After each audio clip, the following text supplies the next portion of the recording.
Bonjour à tous, je suis heureux de vous retrouver ce matin encore pour partager avec vous une pensée issue de la parole de Dieu, avec tous les encouragements évidemment que la parole de Dieu peut nous prodiguer à chaque instant et chaque jour.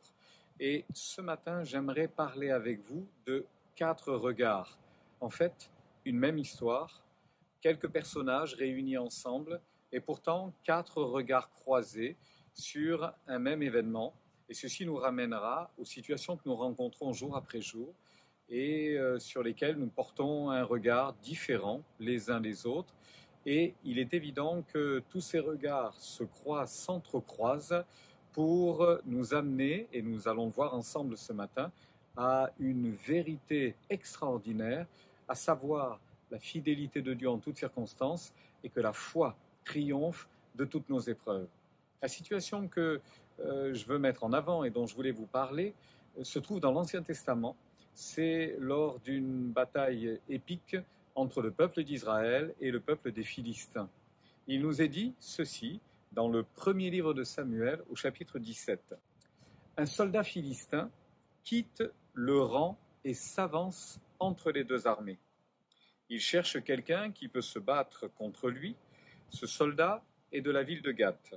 Il s'appelle Goliath. Il mesure à peu près 3 mètres. Sur sa tête, il a mis un casque de bronze. Il a des plaques de bronze autour des jambes. Il porte une cuirasse faite en écailles de bronze et cette cuirasse pèse 60 kilos. Sur sa poitrine, en travers, il porte une arme de bronze. Le bois de sa lance est gros comme la barre d'un métier à tisser. La pointe de fer au bout de la lance pèse plus de 7 kilos. Celui qui porte son bouclier marche devant lui. Goliath s'arrête et il crie aux soldats d'Israël : « Vous vous mettez en ordre de combat, pourquoi donc ?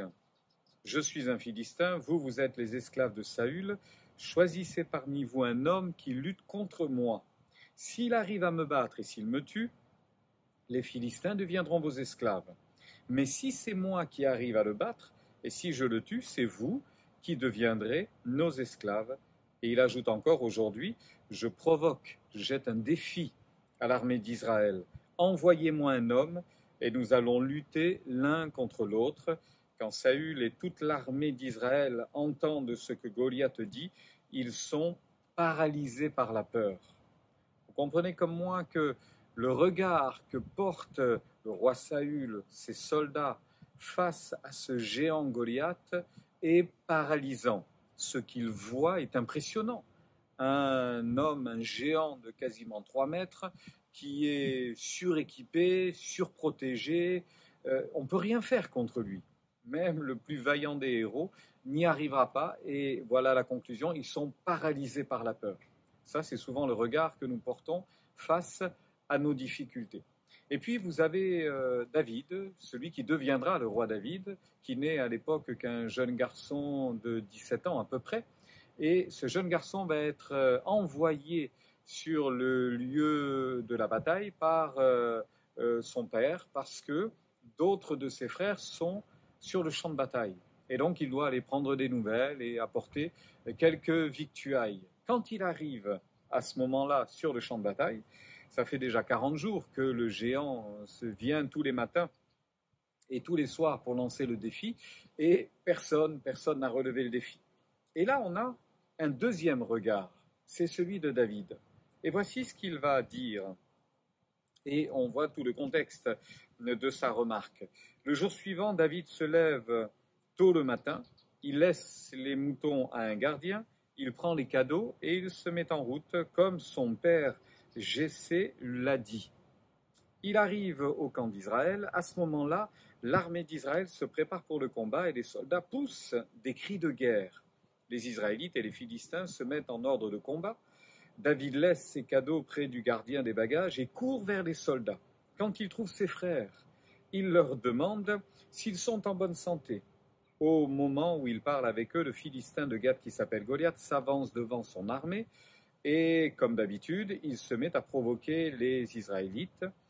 David entend tout ce qu'il dit et quand le peuple d'Israël voit Goliath, ils ont tous très peur et ils reculent. Chacun dit : vous voyez cet homme-là, il vient pour nous provoquer.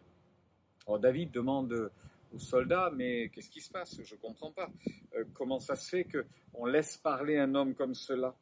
Et il va dire ceci, tout le monde entend parler des questions posées par David, le roi Saül lui-même apprend cela. Quel est donc cet homme pour insulter l'armée du Dieu vivant? C'était ça, ces remarques. Personne ne doit se décourager à cause de ce Philistin. Moi, j'irai me battre contre lui. Ça, c'est le regard de David, totalement inexpérimenté. C'est pas du tout un homme de guerre. Il n'est pas du tout habitué à cela. Mais pour lui, il y a un contraste. C'est pas possible que ce géant provoque ainsi le peuple d'Israël et derrière le peuple d'Israël, le Dieu d'Israël, sans que personne ne réagisse. Ça lui paraît inconcevable. Vous voyez ? Deux regards sur le même événement, le regard d'un peuple terrorisé et le regard de quelqu'un pas du tout expérimenté qui dit mais on ne peut pas laisser passer ça. Alors, on a un troisième regard, c'est celui du roi Saül. Quand on va rapporter les événements au roi, il y a parmi nous quelqu'un qui n'est pas d'accord avec ce qui se passe, il veut provoquer, il veut aller se battre contre le géant, on le fait venir vers le roi. Et le roi va comprendre que ce jeune garçon n'est pas du tout équipé, il est certainement inconscient, il ne réalise pas l'enjeu et surtout le défi. Détrompez-vous, David avait bien mesuré le défi. Et je voudrais vous faire remarquer que face à nos épreuves et à nos difficultés, quelquefois il nous arrive d'être comme l'armée d'Israël, paralysée, ou alors comme le roi Saül en se disant mais tu dis que tu vas résister, tu dis que tu vas t'en sortir, tu dis qu'il n'y a pas de problème, tu vas sortir vainqueur de cette épreuve, mais tu réalises même pas ce que tu dis, tu comprends pas les enjeux, tu comprends pas la difficulté. Et puis à côté, on a ce fameux David qui lui est persuadé qu'on ne peut pas insulter Dieu impunément, c'est pas possible. Dieu ne se laissera pas faire, Dieu sortira vainqueur de tous les défis, de tous les enjeux, parce qu'il est Dieu, précisément parce qu'il est Dieu. Et puis je m'arrêterai, je conclurai sur un quatrième regard, c'est celui du géant.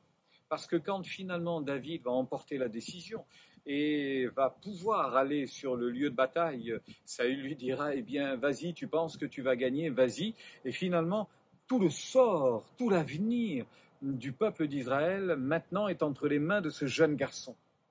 Quand il s'en va sur le champ de bataille, après avoir récupéré quelques pierres, 5 pierres dans le torrent, il a pris sa fronde et il part pour aller se battre contre le géant.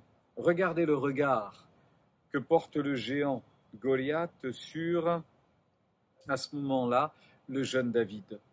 Goliath regarde David et quand il le voit, il le juge comme un petit rien du tout. En effet, David est encore jeune. Alors Goliath crie à David, « Tu viens contre moi avec un bâton? Tu me prends donc pour un chien ?» Et il lance à David des malédictions. Il crie encore, « Viens ici, je vais donner ton corps à manger aux oiseaux et aux animaux sauvages. » David lui dit, « Toi, tu viens contre moi avec une épée, une lance et une autre arme, et moi je viens contre toi au nom du Seigneur de l'univers, le Dieu de l'armée d'Israël, que tu as insisté, aujourd'hui même, le Seigneur va te livrer à moi, je vais te tuer et te couper la tête. » Sitôt dit, sitôt fait. Il nous est dit que David va s'avancer contre le géant.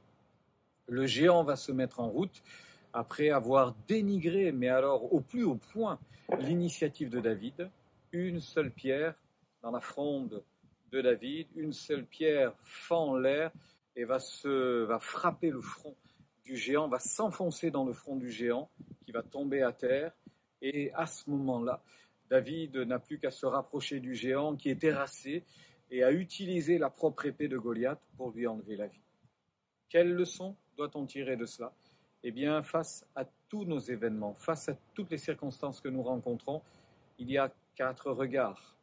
4 regards, non pas possibles, mais en tous les cas, 2 regards possibles. Celui de David ou celui de l'armée d'Israël. Un regard qui nous paralyse ou un regard plein de foi en disant « Je vais y aller, j'emporterai la victoire parce que la décision appartient à Dieu et c'est toujours Dieu qui gagne. » Et puis il y a 2 autres regards qui, ceux-ci, sont beaucoup plus spirituels. Le regard du diable, le regard de Satan, qui méprise nos initiatives, qui nous prend pour des presque rien ou des moins que rien, et qui dit, mais tu peux penser tout ce que tu veux, tu peux venir contre moi, mais venir te battre contre moi par la prière, par ton audace, par tes prises de position, par la foi que tu manifestes, mais tu ne gagneras pas, je vais t'écraser. Et puis il y a le regard de Dieu, au travers des paroles de David, tu viens contre moi, l'ennemi vient contre nous, Satan s'est dressé contre nous avec toutes nos épreuves et toutes nos difficultés pour nous écraser, pour nous éliminer. Mais dans notre cœur résonnent les promesses de Dieu. Je suis avec vous tous les jours, dira Jésus, jusqu'à la fin du monde. Celui qui persévérera jusqu'à la fin vaincra, il sera sauvé, il emportera la victoire.